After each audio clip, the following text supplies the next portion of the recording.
AFTV, Ref Watch. You have to laugh. If you don't laugh, you cry. For me, this referee, you need to go check his bank account. That's what you need to do. Check that man's bank account. First of all, it seems to me that because it wasn't even just that. If you looked in the first half, Saka's in the area. I've never seen even in NFL, a man check a man that happened to Saka and boot and knock him right over. And that was it. Ref just plays on. So you can't even look to that ref to say this ref was competent. He's not. He's incompetent. Just utterly incompetent. They say he come from Manchester, whether he's been paid by them or what, I don't know. When you said, you said something earlier on just now, and I thought about that. You said, well, why should the championship have to pay the price? You're right. What should happen is that kind of performance, right, should be suspended for the following week. Nothing. No pay, you're suspended. That's the punishment that should be happening. No National League, Conference League, or any of that. You understand? I mean, listen, people will say they're human beings and they can make mistakes. Do you think he's going to say, right, I made a mistake, or do you think he's going to be like, no, letter of the law?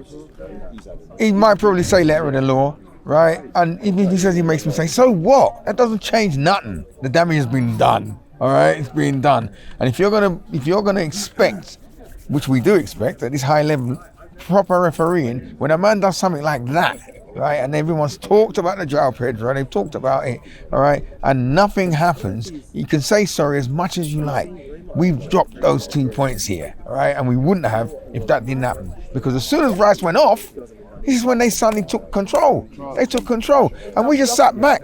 We just let them keep coming. And we weren't organised for the first few minutes. They scored, and then suddenly we get back into it. For me, though, even though we're down to 10 men, we let Brighton off. We let them off. We let them off the hook. We let them off the hook. Because even with them 10 men, the amount of times we broke, Havertz, Saka, all right, Raya started with some excellent balls, put straight through to them, and they didn't score.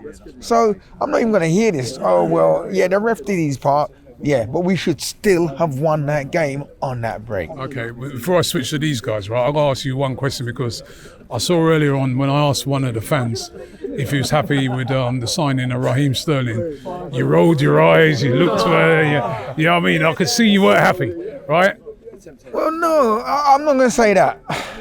No, because it's any port in a storm. Right now, we had no choice, right? I think Raheem's a good player, right? And I think the reason he's not at Chelsea, he's not playing for Chelsea right now, I don't think it's football reasons. I think there's other things. Sterling's been an ardent anti-racist outspoken man against racism, right? And you've got racist Enzo Fernandez, all right? I believe there's something else going on there. It's not about football reasons. You don't go and play City, right?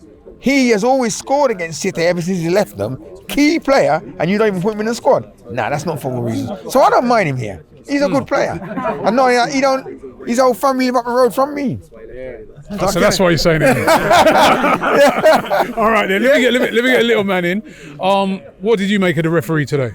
Well, so when you're on a yellow card, when Rice is already on a yellow card, and he does something, and he just does something little like that, you can't view that as a red card. If Rice wasn't on a yellow card, I'd be like, fair enough, just give Rice the yellow card. But when too much. You're still frustrated, aren't you? But when he does something little like that, and you give a red card, which changes the entire flow of the game, 50th minute. You just can't do it. In the 50th minute, we have a whole half to battle out against Brighton. Now, do you think, you heard some people here, you've been here from the beginning, some people have been saying, well, no, we should still have went for it, or do you think it's sensible to say to yourself, right, now we're going to have to dig in a bit, defend a bit, and just take the point, don't lose? What would you have done if you was in charge? Honestly, if I was in charge, first of all, Odegaard should never come off. Odegaard should never come off. He needs to stay on. He's our playmaker. And I don't know why Zinchenko came on. I'm telling my team to go full attack. Brighton are a good team, but can anyone name me a Brighton defender? Lewis Dunk. That's one. Veltman. So you would have went for it. I would have went for it. We have Rice and Odegaard. Havertz needs to score that chance. I'm a big Havertz fan, But Havertz needs to See that score. right there? Yeah, you can see it right here. All right, what about you? Do you think it was right to, just be sensible? What some people would say, be sensible, see it out, or do you think we should have really went for it more?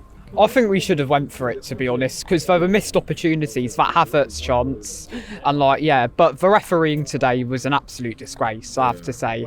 How on earth was Rice sent off? And all of the decisions kept going Brighton's way, when it shouldn't. It was just an absolute disgrace today.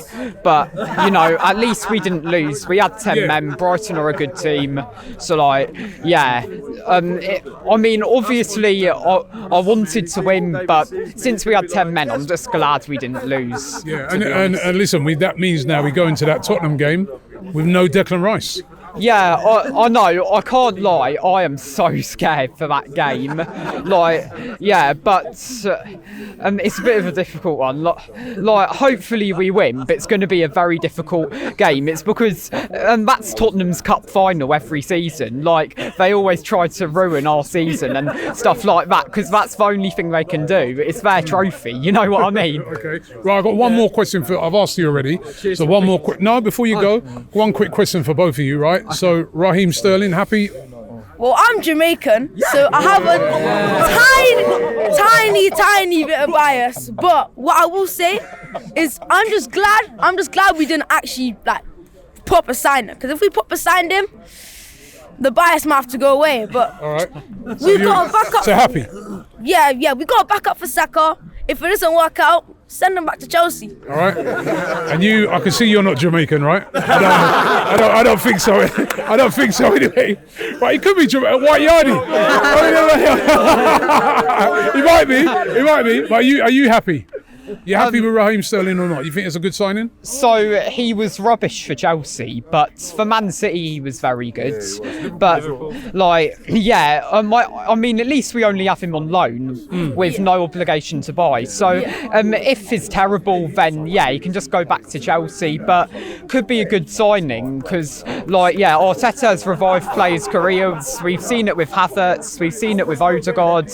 So could be good, could be terrible, I don't know, but at least we have a backup to Saka now. But who knows whether it will be good or not. I'm honoured and pleasured to have an Arsenal legend in the building, David Seaman, ladies and gentlemen. Mr. Dean, can you hear me? No way.